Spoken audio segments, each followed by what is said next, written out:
Hey, what's going on, guys? This is Jason with Jadren Aquatics. Thanks for joining me again for another amazing fish room tour. This time we are headed out to Patrick's house. Patrick lives in Fort Worth, actually not too far from me, about a 27 or so minute drive according to Google. And what a setup. This guy's setup is way bigger than mine. I mean, it is something. It's such a kind of a complicated looking system that really isn't complicated, that when I first walk in and I see it, I'm thinking I wouldn't even know where to begin on this thing, because his filtration system deals with aquaponics and growing plants and all sorts of just really cool stuff. And he's got about 2,000 gallons of water moving throughout this entire system. I mean, this thing was really cool.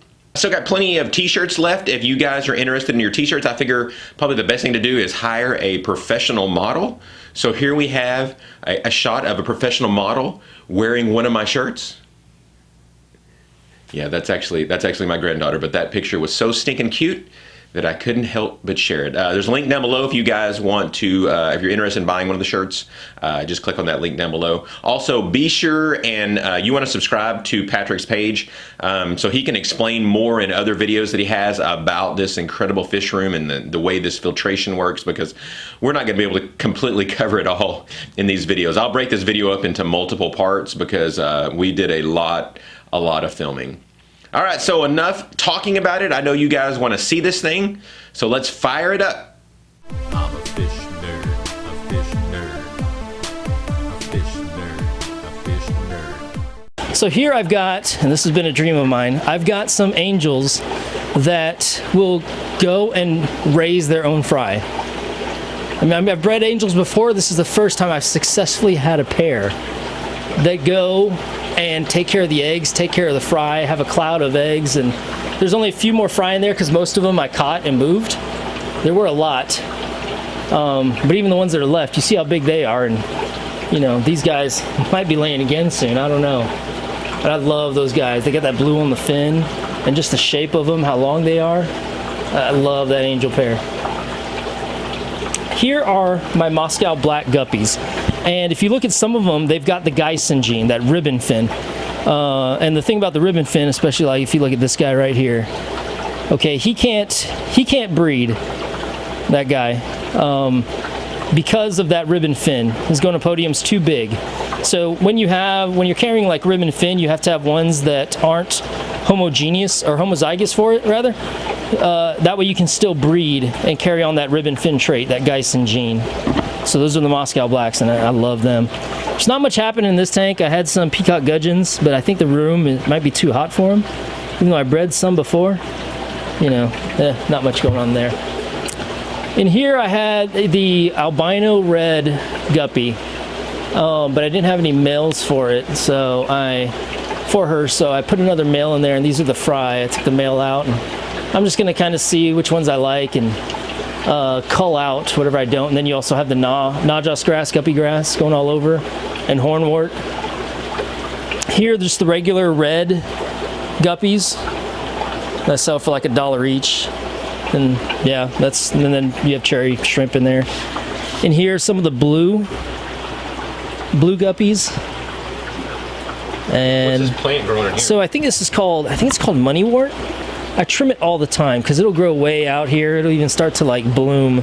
It's got like purple flowers, and so I just yank a bunch of it and give it away or put in other stuff because it grows like crazy.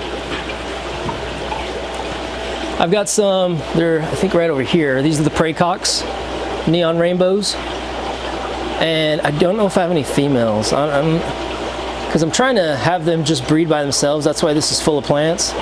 But I've yet to find fry. I'm breeding Bozemanite, but the praycocks, for some reason, I don't know if maybe I just have all males, or maybe they're all females. I don't know. We'll get there.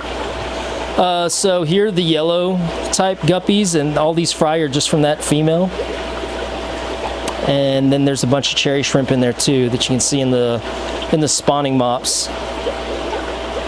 And if anybody that doesn't know, any of your audience, I don't know if they know about spawning mops, you just take yarn and tie it together. If you look up spawning mop, you can see how to make a spawning mop. Usually you see them where they're hanging, but I see you just put... I have some hanging with corks, and then some of them on just on the floor and stuff, so that some of the cherry shrimp, you know, they won't get predated upon. And then in here I've got a bunch of cribbenses. These are the crib fry, because I've got a pair of cribs in here that have bred, and they're raising out their own fry, and I've moved a lot of them, but these are the ones that they're hard to catch too. And I put these guppies, they were just the regular red guppies, and there's ditherfish, so that the parents could take any aggression out on the guppies, and it'll help them be better parents. And then in here, these are just, okay, I don't know, I'll explain these. I went and I took some bulkheads, put them on the back. It drains in the tank. I can use an airline to put water in it, and then I'll put like maybe some different types of shrimp. So in here I've got some orange neos. I don't know if you can see any, but they are breeding out in here, but I wanted to keep them separate from the cherry. I've got some blue, but with some of the blue shrimp. And I've got some of these around the rooms. They're just these Sterlite containers that I've rigged up so that I can keep some different things. I've got some Taiwanese fire shrimp, and I'm getting a bunch of those in these kind of Sterlite containers. Or someplace to move fry to quickly. Or fry, if I'm bagging up fish and I want to put them somewhere, that's what these are great for. So over here, my Moscow Blacks, anytime they are a bit blue, I move them, but they're still stellar looking fish. They just have too much blue in them. But I think they're, I mean, some of them I like the blue kind of more than the black, almost. But just so I can make sure that they stay black, those Moscow Blacks, any of the blue ones, I think they call them Moscow Blues, I don't know. But that's what's in here, along with the Corridoras and other fish. Down here I've got, if you look on that sponge filter, you see a bunch of shrimp. They like it in here. They love sponge filters, yeah. and filters. And then some of the guppies that were in that top got on the bottom, and they're breeding down here. I've also got assassin snails in here. If you look on the gravel, you'll also see, and that log and stuff, you'll also see some bristlenose Placo fry that are in there. And then, yeah, there's some, I think a calico bread and some brown bread. I had some albinos in there too, I don't know. Something specific in the breeding net back here? Or? No, so I do the breeding net, and you'll see that in a lot of the tanks with the overflow, and it just keeps fish out for the most part of where it overflows into the gutter. Oh, okay. But it was cheaper to get that breeding net off Walmart for like $2 and use it as a barrier to keep anything from going down into the next level and stuff like that, so that's why that's there. Okay. And then of course you have the plants that are in pots and stuff in here, because I have an undergravel filter happening in here, and so I've potted a lot of these plants. And then I've got just the random, as I was catching some Denison barbs, one got in there and it's a pain to get out. I think I've got one black skirt tetra and one Odessa barb in there too. And these are my friendly angels. And some of these koi, this high coverage orange koi, they're getting about the size where they should start pairing up. So I might start separating them to make sure that they pair up with another high coverage koi. Are these any that you've bred and raised up? I've bought, no, actually I bought, I think all the ones in here, I believe I bought to raise up to breed. And so some of these other silver ones, you see in the group that I bought for them, you see that blue in their fin. But two of them that paired up are the really good pair I have over there that are breeding and raising their fry.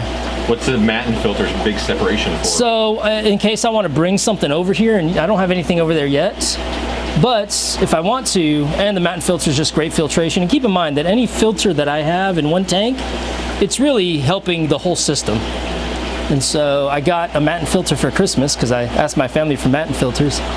You know, we fish nerds, we ask for weird things for Christmas. It's better just to ask for money. Maybe sometimes. But they bought Matin filters, so I was like, yeah. It's not bad at all. And so they bought one, I didn't expect it, but they bought one for $75, so I put it there so that it also makes these easier to catch. Not that angelfish are hard to catch, but yeah, it's just more filtration. These are ones that I did breed up when they were small, and now they're just geriatric almost. You know, especially that one. That's probably my oldest fish in the room, that big angel. And this is one of my First 75s I've had set up for a long time. What's the oldest tank you would say that you have? I guess some you bought used, you might not even know. Well, one of the oldest ones that have been running is this tank right here. So that has been consistently running. I mean, I've had some 29s, but they've been in storage. And I've got those when I was a teenager. But this one, as far as like consistently running, that's the one that's been maybe the oldest tank. So here, disclaimer. You are not legally allowed to purposely breed glowfish. It's the law. No idea. Breeding glowfish is more illegal than marijuana in the United States. So, but they're your fish. So if they happen to get in with, like, say, some black skirt tetras and then they breed, okay. So in here I've got there's some glowfish. My niece wanted some glowfish, and I've got some glowfish, and these are glowfish that I've bred with one glowfish and one black skirt tetra. Oh. So I bred those together. And Odessa barbs. I got a ton of Odessa barbs that I'm starting to just move them over here so that when I sell them, they're easier to catch right over here. And I have one on the bottom. It's over there, but it's a Good Ed, Ameca splendens. So I got those as like a pity bid at an auction. Got some of those myself. And now I'm they're getting in other tanks. Breeding. That great pair that I talked about, that first tank, here's some of their fry. Oh, they're so tiny. Yeah. A lot of them are like dime size. How old would you say these are? These are, golly, I documented on my page, but I don't know, maybe they breed last month or something?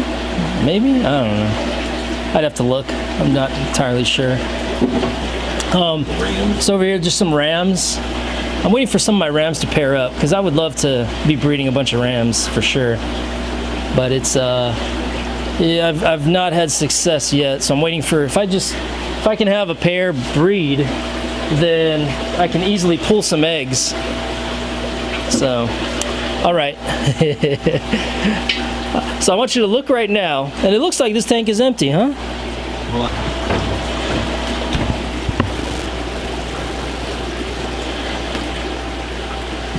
These guys are like that. All right. So, as you see them start to come out, I've got a bunch of yellow labs in here. There's one OB peacock, and then a bunch of yellow labs, and you can see him like peeking through. Look at this one peeking through the peeking through the clay pot. Are they more used to you? Well, they get like this, and then when it's feeding time, they'll all be scattered over here. And there's the OB peacock right there. How are you, buddy? But the reason I have them with like bricks and stuff like this is because I want them to naturally just reproduce in this tank. So with hiding spots, I'll have fry. And there's a good, probably 20 in this tank. But no female for the peacock. No female for the peacock, no. He's by himself. Again, it was a mercy bid, and I got him as a fry. I didn't know he'd be that gorgeous, though. He's beautiful. So. This is just some shrimp I've separated out. Then it's not connected to the system. And as I get some redder ones, I throw them in here. And then in here is a killifish I got in the mail. So this is softer water in here. As an egg? Yeah, as an egg. So I bred them out because I've never done killifish. They're so beautiful. They are. And I don't know, maybe I'm not keeping them right because I think they like cooler water and they don't like a lot of light from what I've seen. Yeah. But they're usually in heavily planted tanks. Heavily planted, and I don't know. I just bred those though. All right, there you go, guys. There is part 1 to Patrick's fish room. I hope you guys enjoyed it. Like I told you before, this thing is just, man, it's amazing.